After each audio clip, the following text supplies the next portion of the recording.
हुज़ूर सल्लल्लाहु अलैहि वसल्लम ने इरशाद फरमाया कि कुरान पढ़ा करो, क्योंकि क़यामत के दिन ये अपने पढ़ने वाले का सिफारशी होगा।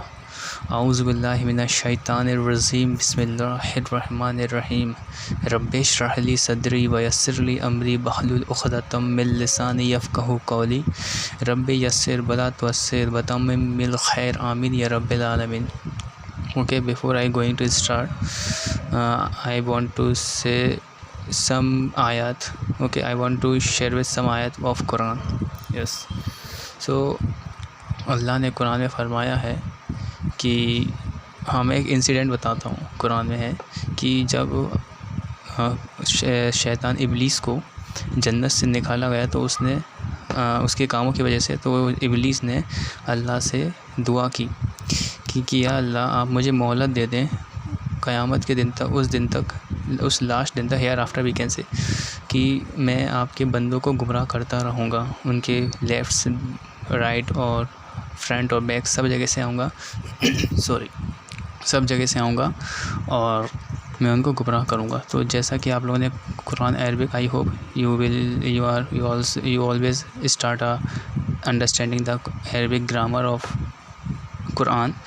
ओके, और तो इस समय सबसे ज़्यादा प्रॉब्लम जो हो रही होगी वो शैतान को हो रही होगी। वो कह रहा होगा यार इस बंदे ने स्टार्ट कैसे कर लिया, और अब स्टार्ट तो कर लिया है तो इसको इंटरप्ट तो करेंगे बीच में, मतलब इसको रोके किसी न किसी तरीके से। तो वो कहेगा, आपको इस कामों में लगा देगा कि यार नहीं जाओ, आप क्या सीख रहे हो, इतना टेंशन पाल रहे हो अपने आप को, है ना, और छोड़ो यार, अपना दूसरा काम करो। ये मतलब बस आपको आएंगे और डेफिनेटली आएंगे, क्योंकि शैतान ने तो कहा है ना कि मैं आपके एक एक बंदे को गुमराह करूँगा सिवाय कुछ को छोड़ के। सो अल्लाह से दुआ किया करो कि अल्लाह मुझे अपने पनाह में ले लीजिए और मुझे शैतान के जब बसवसों से बचाओ, और मुझे उस कुछ बंदों के में दाखिल कर लीजिए जिसका आपने वादा किया है।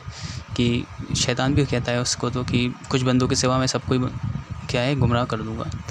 तो स्टार्ट करते हैं अपन। इसमें पढ़ रहे थे ना, इसमें का हाँ, we can say today is a revision session and also add some new things in this lecture, so tell and watch. Okay, wait and watch. Okay, जैसा कि रिवीजन सेशन है कि आप कोई भी इसमें आएगा तो उसको आपको इन चारों शेडो में देखना पड़ेगा कि वो इसमें है किस बेसिस पे। ठीक, सबसे पहले आप उसका जेंडर देखेंगे कि वो मुजक्कर है या मोनस है, मतलब मेल है या फीमेल है। ठीक है, अदद देखेंगे उसी इसम का कि वो जमा है, सॉरी वाहिद है, मुसन्ना है या जमा है। वाहिद मतलब सिंगुलर, ओके, सिंगुलर है, प्लूरल है मतलब टू के लिए है या मोर देन टू के लिए है। ओके, बुसअत देखेंगे, बुसअत मतलब मारफा है या नकरा। मारफा मतलब डेफिनेट नाउन होगा और नकरा मारफा होगा indefinite, sorry not a definite, indefinite होगा, और नकरा होगा तो वो होगा डेफिनेट। जैसे कि हमने आपको एग्जांपल ऑलरेडी बताया हुआ था कि जो इनडेफिनेट होगा मतलब नेक लड़का होगा। जैसे कि इसका एग्जांपल ले सकते हैं, नेक लड़का, गुड बॉय। ये कोई भी हो सकता है, कोई डिफाइंड नहीं है, लेकिन जब डेफिनेट की बात करेंगे मतलब वो डिफाइंड रहेगा कि एक नेक लड़का, मतलब एक पर्टिकुलर उसी लड़के की बात कर रहे हैं। ठीक है, एक नेक लड़का, सिंपल सा। ठीक है, हाँ, अब इसके बाद देखेंगे अपन ईराब। ईराब में क्या देखेंगे, इसकी वो देखेंगे शक्ल। लास्ट में क्या होगा कि रफ़ा में होगा तो लास्ट में दो पेश दुन होगा, नस्मे में होगा तो ये स्ट्रक्चर होगा, लास्ट में डबल ज़बर और अलिफ, और ज़ेर में होगा तो ये होगा। सो अब अपन ईराब को थोड़ा और डिटेल में समझते हैं। ओके, ईराब को समझने से पहले थोड़ा ये और देख लें, उसके बाद में देखते हैं आराम से। हाँ, जैसे जो अरबिक में, जो कुरान में 100% वर्ड यूज़ हुए हैं उनका थोड़ा सा डिटेल है ये, कि जो 80% वर्ड यूज़ हुए हैं वो किस शक्ल में दिखेंगे आपको। वो होंगे मुनसरिफ, इसमें मतलब फ्लेक्सिबल नाउन, मतलब जिन वर्ड के लास्ट में कुछ वर्ड मिलेंगे जिनके लास्ट में आपको ये मिलेगा डबल। ठीक है, कुछ लास्ट वर्ड मतलब वर्ड में लास्ट में ये मिलेगा और कुछ में देज़ेर दिन। ठीक है, इस टाइप के रहेंगे, मतलब फ्लेक्सिबल। अगर आप इनके नाम पे भी जाओगे मतलब ये अपनी शक्लें चेंज करेंगे। हाँ, उनकी जो मीनिंग होगी वो सेम रहेगी, लेकिन उनकी शक्लें चेंज रहेंगी कि मतलब किसी के लास्ट में ये आपको दिखेगा, किसी के लास्ट में ये शक्ल दिखेगी, किसी के लास्ट में ये दिखेगी। ठीक है, अब हाँ, गैर मुनसरिफ इसमें क्या होगा, इसमें थोड़ी कैटेगरी है, मतलब कि किसी में पार्शली होंगे ना, पार्शली फ्लेक्सिबल, मतलब किसी में चेंजेस होंगे। मतलब ये रफ़ा होती है ना, ये रफ़ा होती है, ये नस्ब होती है, ये जर होती है। ओके, रफ़ा, नस्ब, जर, इनको वो कहते हैं हालतें। ठीक है। तो इसमें देखने को चेंजेस मिलेगा, रफ़ा में मिलेगा, नस्ब में, रफ़ा में नहीं मिलेगा, नस्ब में मिल जाएगा, जर में नहीं मिलेगा, ऐसे मतलब चेंजेस भी दिखाऊंगा, एग्जांपल दे रहा हूँ, अच्छे समझ में आएगा। और जो 2% होंगे फ्लेक्सिबल, सॉरी इनफ्लेक्सिबल नाउन, इसमें तीनों जो उसकी हालतें होंगी ना इराफ़ की, तीनों हालतें, तो तीनों हालतों में सेम रहेंगे, ठीक है। या तो डबल ज़बर रहेंगे या डबल जे रहेंगे, तीनों में ही रहेंगे लेकिन, ठीक है। और तो उसमें चेंजेस नहीं होंगी, ठीक है। तो वो हो जाएंगे मबनी। इसमें हम एग्जांपल देते हैं, ठीक है। हाँ ओके, जो 100% जो वर्ड आने थे कुरान में उनकी थोड़ी डिटेल देख लें।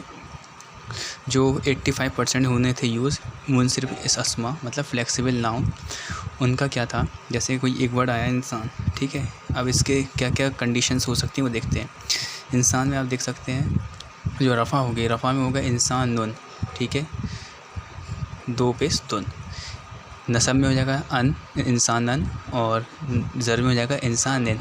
तीनों के मीनिंग सेम रहेगी, बस स्ट्रक्चर चेंज हो जाएगा, ठीक है। जो ऐसे 85% है कुरान में वर्ड। दूसरा है गैर मुनसरिफ अस्मा मतलब पार्शली फ्लेक्सिबल नाउन, जो पार्शली चेंजेस होंगे।